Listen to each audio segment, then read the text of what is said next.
It's true that Santos is facing investigations at multiple levels, including in Brazil, over allegations that he used stolen checks to go on a shopping spree over a decade ago. According to various sources, Santos has already spent a significant amount of time there. Let me make this very clear. I work as a drag queen since 1984. I am known in my city, in my states, and parts of Brazil, and Anthony was new. He knew about me and started to go to my home because he used to live here in Niterói. Mr. Ricard also shared this picture via Instagram, presumably of Santos. Now, of all stories about Santos in his past, the congressman did decide to break his seemingly typical policy of silence and respond to this one, tweeting out earlier today the most recent obsession from the media claiming that I am a drag queen or performed as a drag queen is categorically false. The media continues to make outrageous claims about my life while I'm working to deliver results. I will not be distracted nor fazed by this. But what about this theory that he might flee?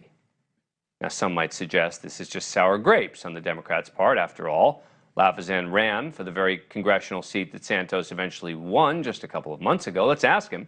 Joining us now is Nassau County legislator Josh Lafazan. Thanks a lot for coming in. Appreciate it. Thanks for having me on the show. All right, so you actually think that he's going to flee the country? I do. Why? George Santos is the biggest fraud in modern political American history. It's naive to believe that this story doesn't end with him trying to shirk accountability. And if Carlos Ghosn could escape Japan in an audio equipment box, then George Santos can fly coach to Moscow. So do they want him there, though? Like, would they welcome him in Moscow? Quite frankly, George Santos, and nobody knows who he is. Yeah. Right? He's under local, state, federal, and international investigations. And an indictment is not a matter of if, but it's a matter of when. What is the standard to get someone's passport revoked? Sure, people have had their passports revoked for far less. They've had their passports revoked for delinquent taxes. They've had their passport revoked if they're a national security threat, which I believe George Santos is, and if they obtain that passport via fraudulent means. And nobody's seen whether George Santos is a citizen. And so he meets the criteria for all three. And any American citizen under confirmed investigation at all four levels would be deemed a flight risk. It is naive to believe that George Santos doesn't fit the criteria for a flight risk. I'm a constituent in his district. I represent 52,000 people in this district. My constituents want one thing at the end of the day. They want accountability.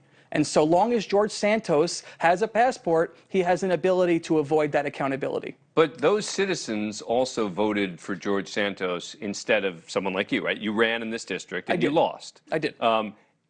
Is that sour grapes on your part? I wouldn't say so. I serve as Nassau County legislator. I got elected at 18. I served 5 years on the school board, 5 years in the Nassau County legislature. My constituents are calling me every single day and asking me to speak up. This isn't a matter of partisanship.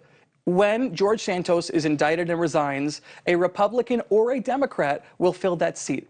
It does not matter. What matters is that the constituents in the 3rd District will have a functioning member of Congress.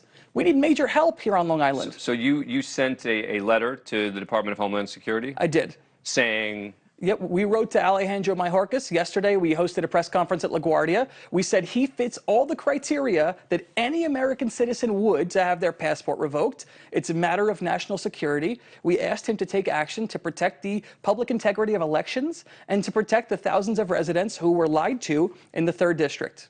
You think it's actually going to happen? I hope so. I do. Yeah. It's unlikely.